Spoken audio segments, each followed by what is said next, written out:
सात्विक शिवभक्त होता त्याचीच पत्नी म्हणजेच लंकाधीश रावणाची सावत्र भगिनी कुंभीरसी अर्थात लवणासुर हा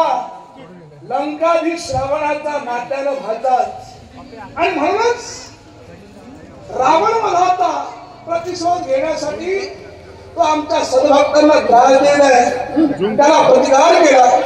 त्याला विराट स्वरूप धारण केलं आणि म्हणून त्याच्याशी युद्ध करण्यासाठी तू आम्हाला स्वतःच्या स्कंदावर बसून विराट स्वरूप धारण केलं आणि त्याच्याशी युद्धही केलं त्यावेळी मागील प्रसंगाची आठवण झाली तो प्रसंग तुझ्या मुखातून आम्हाला ऐकायचा आहे केवळ वृक्षमुख पर्वताच्या ठाई ज्यावेळी वनवासात आपण दोघाला होता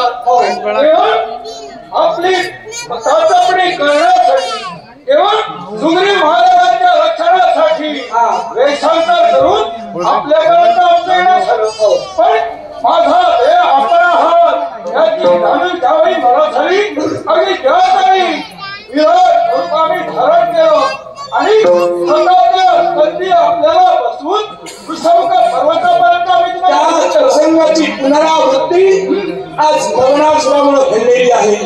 पण विचार मात्र एका गोष्टीचा हा दिव्य दृष्टी प्राप्त केलेला लवणासूर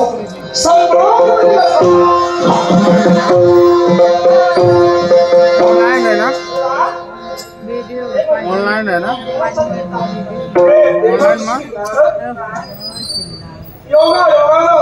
आपलं आगमन इथपर्यंत विवंतन आम्ही आहोत ही विवंतना ही कोणत्या प्रकारची आहे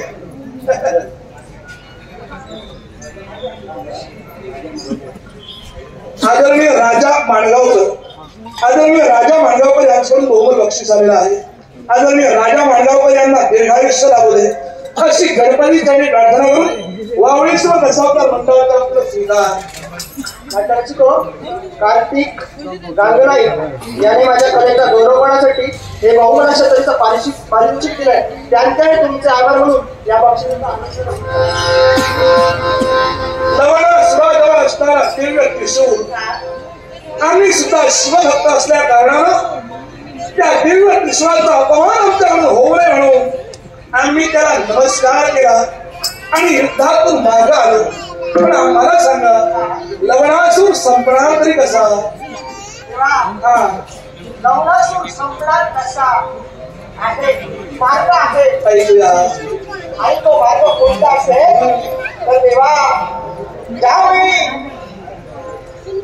ईश्वराची पूजा करून ज्यावेळी लवणासूर ईश्वराची पूजा करून जात असतो त्याच वेळी त्याला अर्थ असा